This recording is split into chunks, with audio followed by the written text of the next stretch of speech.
Hey everyone, it's time for our next question that's going to help us start gospel conversations and start spiritual conversations with people around us. So let's go ahead and dive into our next question. Here it is. Do all religions lead to the same God? I love this question because one thing about it that's great is I think, a lot of people are thinking about it, but people actually accept this idea that all religions lead to the same God. They sometimes accept it without really thinking about it, actually. And the thing that drives them to hold this opinion is not actually that they've thought about it, but it's that they feel like it's probably the nicest thing to do to not offend people, right? And so one thing I always want to encourage you to do when you ask people these questions, you ask them, do all religions lead to the same God? And then we listen really well to what they say and ask good follow-up questions. One thing we want to help people do is we want to help people think about why they think what they think. We want to help them dig into what led them to think it. And so we ask questions like that. Why do you think that? Why do you think all religions lead to the same God? Or why not? How did you come to that conclusion? What led you to that? And just spend some time digging into what they think. The truth is they may not actually have an answer. They may not actually have a good answer for why they've come to accept this opinion.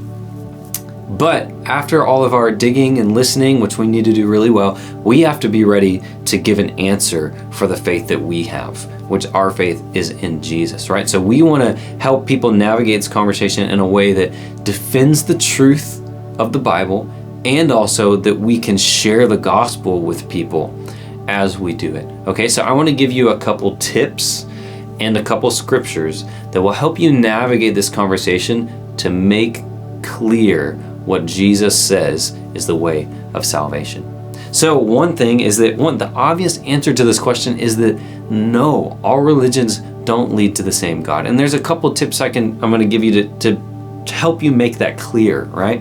One is that if there is a God, and we know that there is, then he is the one who gets to define how we come to him, not us. We're not the ones that get to define that. He gets to dictate to us what are the terms of relationship with him. And this isn't an unfair thing to do. We actually all do this all the time in our human relationships. For example, if you were to have a friendship with someone, there would be certain conditions that would need to be met for you to continue being friends with that person. So if you were friends with someone and then every day for a week they started to insult you and steal things from you, you would stop being their friend because that would not meet the terms of friendship that you want to continue with. And so you can set terms for your relationship that are either fair or unfair, and that's up to you. But the point is, everyone has terms that they set on which they're willing to let people have relationship with them, ongoing, active relationship with them. And God is no different because he's not an impersonal force. He is a being who is personal and he wants to relate with us. But he gets to set the terms on which we have relationship with him. And the good news, which we'll talk about in a little bit, is that he has.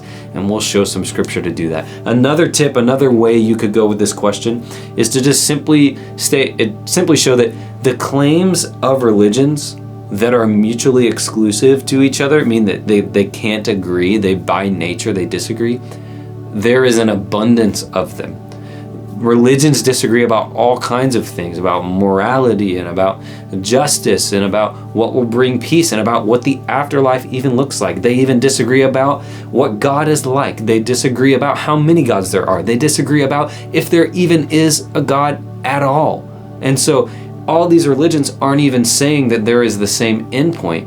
Well, then they can't all lead to the same point. And this is most particularly clear in some of the claims of Christianity, specifically the claims that Jesus makes about himself and saying that he is the exclusive way to God or salvation.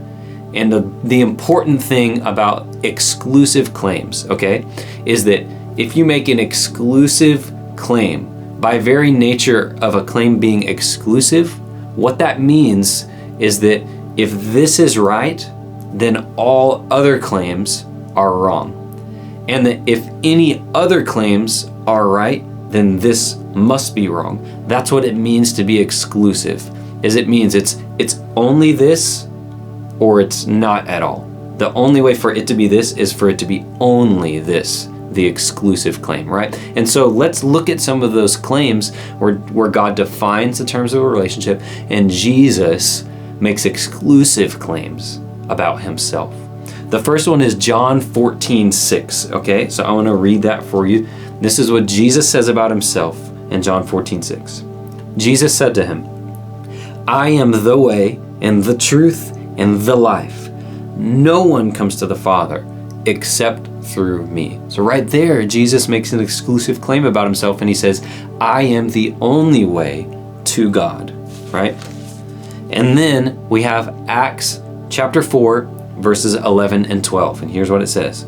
This Jesus is the stone that was rejected by you, the builders, which has become the cornerstone. And there is salvation in no one else, for there is no other name under heaven given among men by which we must be saved.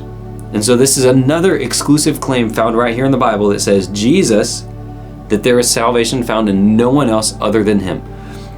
That there is salvation in no other name under heaven other than his name, than Jesus' name alone. So right here in these verses, and there's many more, God has defined the terms of relationship with him, which is faith in Jesus.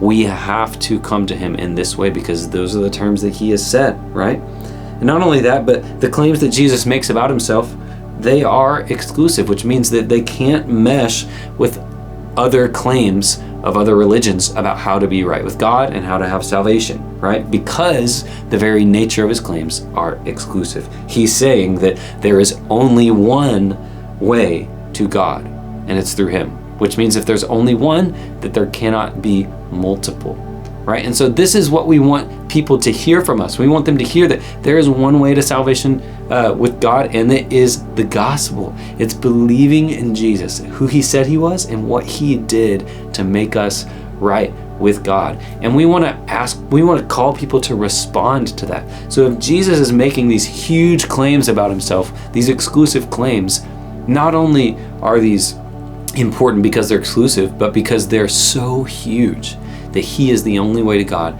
that the one thing we can't do with that is nothing. So we need to call people to respond to that.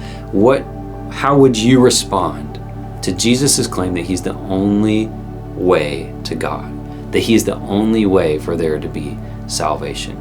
And we want to share with people the good news that they can be right with God if they will accept his terms of being right with him, which is faith in Jesus. It is only by faith in Jesus. So let's go with confidence and share with people the good news that they can be right with God, but that there is only one right way with God, and we encourage them, turn to Jesus and accept what he is offering you. I'll see you guys out there.